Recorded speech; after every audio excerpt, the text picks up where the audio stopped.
Olá, tudo bem? Hoje eu vou falar um pouco da história do filho da viúva de Naim. Toda a Judéia ficou sabendo da história do filho da viúva de Naim. Naim, que em hebraico significa a bela, a graciosa, era uma aldeia construída próxima a Hermon, a sudoeste de Nazaré. Naim está situada na região de Sunem, onde morava a sunamita, figura muito conhecida no Antigo Testamento. Atualmente, Naim é uma pequena cidade edificada sobre os escombros da aldeia que existiu. Jesus percorreu 38 quilômetros, vindo de Cafarnaum, onde curou o escravo de um centurião. Ele pôde chegar a Naim à tarde, horário em que normalmente se realizavam os funerais. Ele estava acompanhado por muitas pessoas felizes que glorificavam a Deus pelos sinais que haviam visto. Mas Jesus, quando observava e subia a encosta que leva à cidade de Naim, encontra um cortejo fúnebre. O morto, um jovem filho único de uma mãe viúva, o filho da viúva de Naim. O cortejo fúnebre seguia em sentido contrário a Jesus para o cemitério que se localizava conforme o uso dos hebreus, a certa distância das casas fora da povoação. A 10 minutos a leste de Naim, ainda hoje são vistos sepulcros abertos na rocha. E há esse contraste de ânimos. De um lado, uma multidão alegre pelo que presenciaram com Jesus. De outro, parentes e amigos choravam a morte de um filho querido.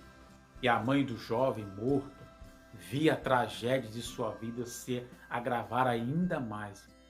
Já havia perdido o marido e passado um sofrimento enorme.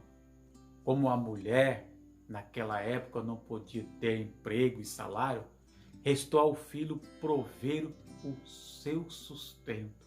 Porém, com a morte de seu filho, esta viúva sofria, além do sofrimento da separação pela morte de sua família, estava agora sozinha, sem nenhum meio de sustento.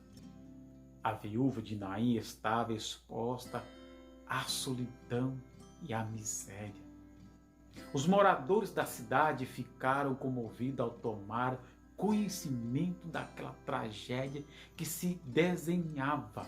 Logo se juntou muita gente, abalada pela morte do filho da viúva, ainda mais tocada por seu próprio destino que se revelava entristecedor.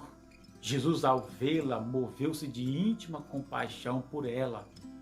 Em um lance, o mestre entendeu a vida daquela pobre viúva. O mestre, movido em si mesmo, aproxima-se do esquive e o toca. O cortejo é paralisado. Pela lei cerimonial, não se podia tocar em um morto. Mas o mestre não se prende à letra. Ele não fica insensível ao sofrimento humano. Nos corações já se podia ouvir murmurações. Como pode um judeu tocar em morto? Mas o mestre mostra que é Senhor da lei, da vida e da morte. Jesus ordena ao morto, se levanta. O mestre carinhosamente o conduz e o entrega à sua mão. Ninguém mais resiste ficar calados. Todos se maravilharam e glorificaram a Deus.